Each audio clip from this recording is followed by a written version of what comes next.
10 years, that's how long I was gone. When I finally came back to my father's ranch, I expected silence, the kind that comes with memories, dust, and time. But instead, I found fences that weren't mine.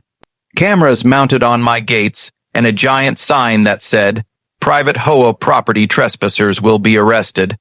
I didn't even make it to the porch before she appeared, sunglasses, clipboard, pink blazer. Karen, she pointed straight at me and yelled, "You don't belong here." Then a police SUV pulled up, lights flashing, siren cutting through the morning air, except the badge on that officer's chest. Looked fake. That's when I realized they weren't just stealing my land. They were building a lie, and they had no idea the man they were trying to erase was about to erase them. The road to my father's ranch always had a smell: dry dirt, old walnut bark, and sunburned grass. But that morning, as I drove past the last gas station and saw the hill rise in front of me, something felt wrong. The trees that used to line the driveway were gone. The old mailbox, rusted and half-leaning, was replaced by a glossy steel post that read Cedar Creek Estates. Estates. I laughed under my breath. My father's ranch had been many things: a home, a workshop, a place where he fought drought and debt, but an estate. Never. I slowed down as I reached the front gate, and that's when I saw it. A brand new electronic fence with keypad access, and a bold white sign that made my stomach twist. Private HOA property trespassers will be arrested. I sat there, staring at the words like they were a joke. How could this land, my land, be part of any HOA? Then, from across the field, I saw movement. A woman marching toward me in heels, her ponytail bouncing, clipboard clutched like a weapon, sunglasses, pink blazer, that perfect authority, posture that people like her practiced in mirrors. "Excuse me," she shouted, waving her hand. "You can't be here." I stepped out of my truck, boots crunching against gravel. "I think you've made a mistake," I said. "This ranch belongs to the Moore family." Her smile was sharp. "It did, but this area's been rezoned. You're standing on HOA property now." "Rezoned?" I frowned. "By who?" "The Cedar Creek Homeowners Association," she said proudly, as if it were a royal decree. "We manage this entire subdivision." I scanned the fields wide open, stretching for miles. No houses. No streets, just the same dry land and half dead grass that had always been here. "Subdivision," I said, trying not to laugh. "Where exactly are the homes?" "They're coming," she replied with a smirk. "We've got investors, plans, permits. It's all legal. You need to vacate this area immediately." And that's when I noticed two men standing by her SUV wearing uniforms. At first glance, they looked like cops. But then I caught the details: the badge too shiny, the patches slightly off color, the car missing an official seal. "Ma'am," one of them said hesitantly, "maybe we should let him." She cut him off. "No, he's trespassing. Do your job." I took one step forward. "You sure you want to do that?" Her voice rose, sharper now. "Sir, step back. Officers, remove him from this property immediately." The taller man walked toward me. His hand hovered near his belt, but there was no gun, just a flashlight. That's when I knew they weren't real cops. "You're impersonating law enforcement," I said calmly. "And you're standing on federal land registered since 1973 under the Moore family name. That means you're committing a felony on my property."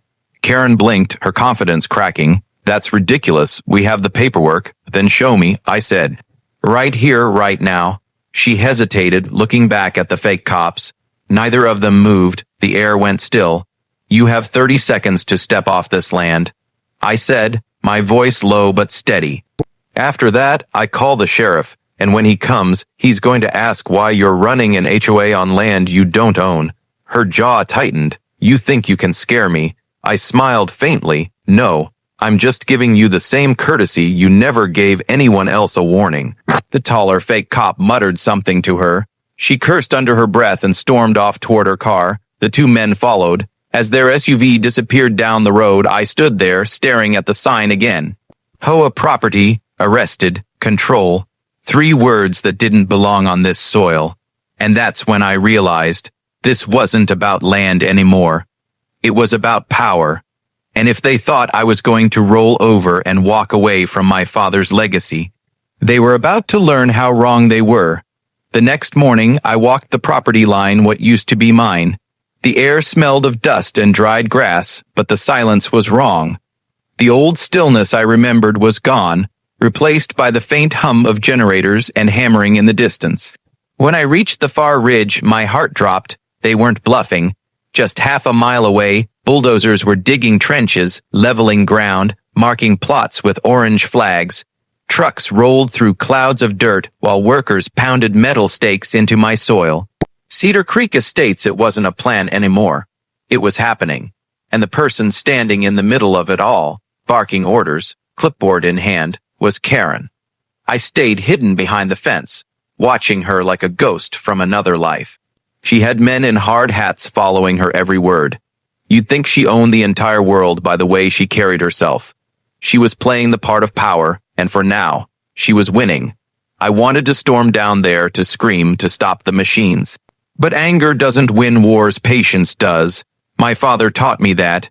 He used to say, never fight while the fire's still hot. Wait till it burns itself out. So that's what I did. I went home, or what was left of home. Inside the house, dust blanketed every surface. My father's tools still hung on the wall. His ledger sat open on the old wooden table.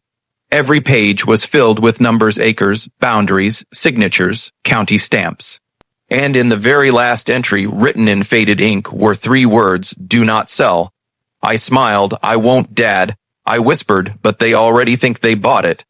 That night, I started digging not in the dirt, but in the county archives. I drove to the registrar's office the next morning. The clerk, a woman in her 60s, looked at me curiously when I slid a copy of the deed across the counter. Moore Ranch, she said. That land was never rezoned. It's still agricultural property. Has been since the 70s. I felt the first spark of hope in 10 years. Then how did it end up under an HOA? She frowned, typing rapidly. That's impossible. HOA filings can't exist without residential parcels. But then her expression changed, confusion giving way to disbelief. She turned the monitor toward me. There it was, a document dated 3 years ago, filed under subdivision incorporation, signed by Karen Pierce, except the signature beside hers, belonged to a county zoning officer. And that officer had died 5 years before the filing, a dead man's signature, a fake incorporation, a fraudulent HOA. I leaned back in my chair and whispered to myself, now I see what this really is. Karen didn't just steal land. She forged an entire system to make her theft look legitimate. She had money, influence, maybe even connections inside the county. But she didn't have one thing, the truth. And the truth was sitting in my hands. For the next few weeks, I played her game. I didn't confront her again. I didn't tell anyone what I knew. Instead, I quietly built my own army paper, evidence, proof, every map, every fake filing, every photo of those men pretending to be cops. I even caught one of her officers harassing a neighbor about HOA violation fees. I recorded the whole thing. When I asked around, I learned Karen had been charging families hundreds of dollars for fake maintenance fees. If they refused to pay, she'd threaten to revoke property access. She wasn't running an HOA. She was running an extortion ring with fences and flags. Still, no one dared fight her, until I came home. One evening, just before sunset, I drove past her construction site again. She was standing on a newly paved road that cut right through what used to be my father's field. A huge sign read, Future Home of Cedar Creek Community Park. When she spotted my truck, her lips curled into that same smile, the one that said she thought she'd already won. Back again, she said, walking toward me, You really don't give up, do you? Neither did my father, I replied. She crossed her arms. You can't keep trespassing here. My security will handle it. Your security? I said, nodding toward the men behind her. You mean the ones impersonating officers, or the ones who forged a zoning permit with a dead man's name on it? Her face froze. The wind died. Even her workers stopped moving. What did you just say? She whispered. I smiled. You heard me. I have every document, every forgery, every bribe you paid, and tomorrow morning the sheriff's office will have them too. She took a step back. You're bluffing, am I? I asked, holding up my phone. You'll find out when the sirens come, the real ones this time. For the first time since I'd returned, Karen didn't have a word to say. She just turned and walked away fast, yelling something at her crew. I stood there until the sun went down, the orange glow washing over the land like a promise. For 10 years I'd been gone. For 10 years she'd ruled this place like a self-made queen, but tonight her castle began to crack. Because no matter how many fake papers she filed, you can't rewrite the earth beneath your feet, and this earth, it remembered who it belonged to. The next morning, the sun rose over the ranch like it always had, slow, golden, and quiet. But inside that silence there was a storm waiting to erupt. Karen's SUV rolled in again, this time followed by 2 black trucks. Men in fake uniforms stepped out, same fake badges, same fake authority. Only now they had cameras. They wanted to film evidence, make it look like I was trespassing. I didn't say a word. I just stood there at the edge of the porch, coffee cup in hand, watching them like a man watching ants crawl over a map he already owned. Karen yelled, "You're done, Charles. I gave you enough chances. This land belongs to the HOA now. Leave before we have you arrested." But today, I was ready. A black SUV pulled up quietly behind her convoy. Out stepped 2 real county officers, crisp badges, calm eyes. Behind them, my lawyer, MS Avery Hunt, holding a thick brown folder. "Morning," she said, stepping past Karen. "Ma'am, I believe you're the one trespassing." Karen blinked, confused. "Excuse me?"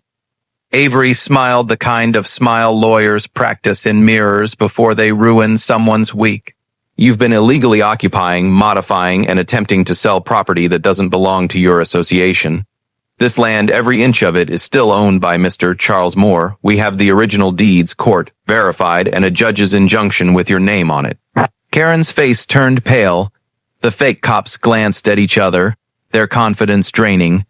The real officer stepped forward. "Ma'am, I'm going to need to see your identification and your authorization for this so-called operation." Karen stammered, I was told this was HOA property." Avery flipped open the folder. "By whom?" Karen froze. The fake officer beside her tried to whisper something, but the real cops already had them pinned. Turns out they weren't even local. They'd been hired from a private security firm in another county to pretend to be law enforcement. Karen's HOA empire was crumbling piece by piece, and then the twist she didn't see coming. The local news truck pulled in. I'd called them hours earlier, sent them copies of the same deeds she'd tried to forge. The cameras rolled as officers cuffed her and the fake cops. The reporter asked me, "Sir, what made you stay silent for so long?" I looked out at the walnut grove, the same one my father and I planted years ago. "Because sometimes," I said, "you don't have to fight back with anger, you fight back with proof." Karen screamed as they led her to the squad car. "You can't do this, you'll regret it." I smiled faintly. I already did 10 years ago, never again. As the vehicles drove off, Avery handed me the folder. Inside was everything I needed: the official reinstatement of ownership, the court order, and a letter of apology from the county for their mistake years ago that allowed the HOA to think they owned this place. For the first time in a decade, peace returned to that land. I walked across the soil, kicked up a bit of dust, and looked at the setting sun over the grove, and that's when it hit me. They'd built their fences, forged their papers, and even brought fake cops. But the truth, that old, quiet truth, still stood stronger than their lies. Because when something is truly yours, no one, not even an HOA Karen with fake badges and loud threats, can ever take it away. And as the last siren faded in the distance, I whispered to myself, not in anger, not in victory, but in peace, "Welcome home, Dad. We got it back." Watch the full story, like, share, and subscribe for more HOA drama. This video is a dramatized, AI-generated story created for entertainment purposes only.